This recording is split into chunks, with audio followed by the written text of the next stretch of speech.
LB Nagar police station పరిధిలోని రాజీవ్ గాంధీ నగర్లో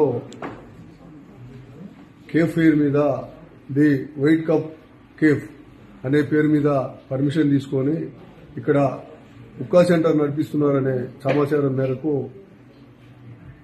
ఈరోజు నా ఆధ్వర్యంలో రైడ్ చేయడం జరిగింది. ఇందులో 38 సెల్ ఫోన్లు, హుక్కా పార్ట్స్, హుక్కా ఫ్లేవర్స్, వాటితో పాటు ఒక 38 మంది కస్టమర్స్, ఒక 4 సప్లయర్స్ కూడా ఈరోజు పట్టుకోవడం జరిగింది.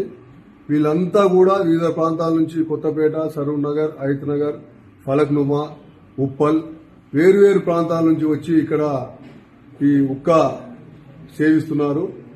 800 నుంచి 1200 రూపాయల వరకు ఒక్కొక్కరికి వసూలు చేస్తున్నట్టు తెలిసింది.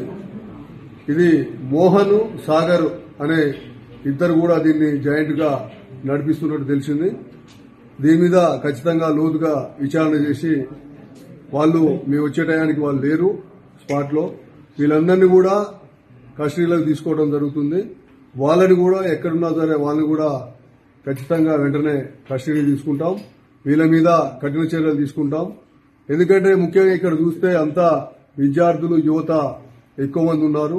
ఎందుకంటే ఇలాంటి అసాంఘిక కార్యక్రమాలని ప్రోత్సహించడమే కాకుండా యువతని నిర్వీర్యం చేసే విధంగా ఎవరైతే ఈ మేనేజ్మెంట్స్ వాళ్ళు నిర్వహిస్తున్నారో అది తప్పుడు పద్ధతి, అది తప్పుడు విధానం. అది ఎట్టి పరిస్థితుల్లో కూడా సహించం.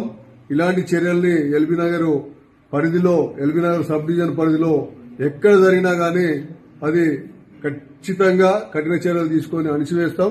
ఇంకా ఎలాంటి ఇన్ఫర్మేషన్ ఉన్నా గానీ ఖచ్చితంగా డైల్ 100 గానీ లేకపోతే ఏసీపీ ఎల్బీ నగర్ గానీ, ఎస్హెచ్ఓలు గానీ, మా పరిధిలో ఉన్నటువంటి ఎస్హెచ్ఓలకు గానీ తప్పకుండా ఇన్ఫర్మేషన్ ఇవ్వండి. అసాంఘిక కార్యక్రమాలు ఏం జరిగినా వాళ్ళని గోప్యంగా ఉంచుతాం. అదేవిధంగా ఎవరైతే ఇలాంటి కార్యక్రమాలకు పాల్పడుతున్నారో వాళ్ళ మీద ఖచ్చితంగా కఠిన చర్యలు తీసుకుంటాం. లీగల్ గా ఏదైతే ఉన్నదో ప్రొసీజర్ ప్రకారం అవసరమైతే ఈ బిల్డింగ్ ను కూడా సీజ్ చేయడానికి కూడా వెనకాడమని చెప్పి ఈ సందర్భంగా విజ్ఞప్తి చేస్తున్నాం. ముఖ్యంగా యువత తప్పుదారి పట్టకుండా, ఇలాంటి కార్యకలాపాల్లో పాల్గొనకుండా చాలా మంచిగా చదువుకొని, బుద్ధివంతంగా చదువుకొని తమ యొక్క వృత్తుల్లో స్థిరపడాలని ఆకాంక్షిస్తూ ఇలాంటి ఏం జరిగినా సహించేది లేదని ఈ సందర్భంగా తెలియజేస్తున్నాం.